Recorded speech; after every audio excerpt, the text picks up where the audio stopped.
Halo sobat, kembali lagi di channel Sobat Pintar. Hari ini kita akan belajar tentang sistem gerak pada tumbuhan. Sebelum dimulai, alangkah baiknya teman-teman tekan tombol subscribe dan nyalakan loncengnya terlebih dahulu.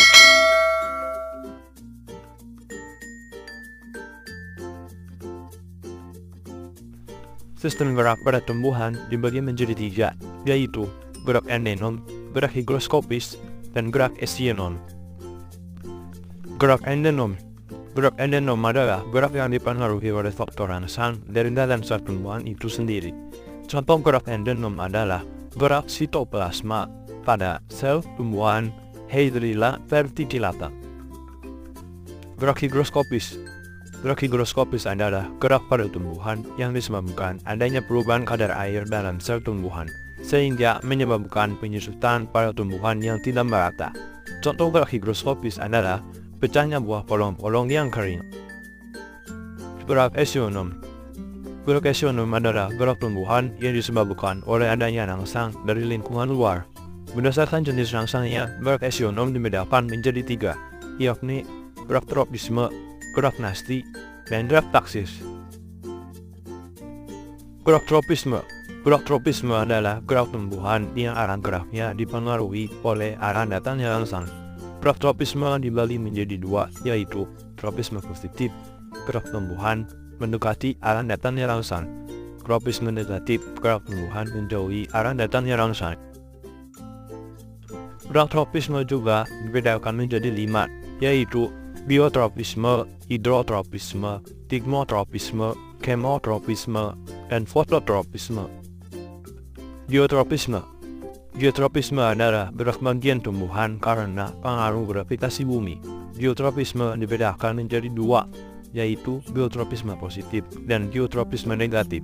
Geotropisme positif adalah jika gerak responnya menuju pusat bumi, dan geotropisme negatif adalah yang gerak responnya menjauhi bumi atau menuju ke atas. Hidrotropisme adalah gerak tumbuhan yang dipengaruhi respon pertumbuhan tanaman yang arah tumbuhannya ditentukan oleh stimulasi atau gradien konsentrasi air. Tigmotropisme adalah gerak tumbuhan yang diakibatkan oleh rangsang berupa sentuhan dengan ramatnya, baik berupa benda mati atau tumbuhan lainnya.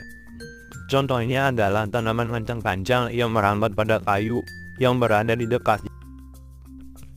Kemotropisme adalah gerak tanaman yang disebabkan rangsangan berupa zat kimia. Contohnya adalah pergerakan ujung akar kepada pupuk kimia. Fototropisme adalah gerak tumbuhan yang dipengaruhi oleh rangsangan cahaya. Fototropisme dibagi menjadi dua, yaitu fototropisme positif, gerak tumbuhan mendekati arah rangsang atau mendekati cahaya. Fototropisme negatif, gerak tumbuhan menjauhi arah rangsang atau menjauhi cahaya. Gerak nasti adalah gerak tumbuhan yang arah geraknya tidak dipengaruhi oleh datangnya rangsang. Gerak nasti dibagi menjadi 5 bagian, yaitu nasti, fotonasti, seismonasti, termonasti, dan nasti kompleks. Nasti adalah gerak tumbuhan yang dipengaruhi oleh faktor rangsang dari lingkungan di malam hari. Contohnya adalah seperti gambar di samping, bunga merak menutup di malam hari, sedangkan di siang hari bunga merak membuka. Fotonasti adalah gerak tumbuhan akibat terjadinya intensitas cahaya. Contohnya adalah mekarnya bunga pukul 4 pada sore hari. Seismonasti adalah gerak tumbuhan yang dipengaruhi oleh pengaruh rangsang, sentuhan, atau getaran. Contohnya adalah menutupnya daun putri malu ketika disentuh. Termonasti adalah gerak tumbuhan yang dipengaruhi oleh perubahan suhu lingkungan. Contohnya adalah bunga tulip yang selalu mekar di musim semi. Nasti kompleks adalah gerakan sebagian tubuh tumbuhan yang disebabkan oleh lebih dari satu macam rangsang.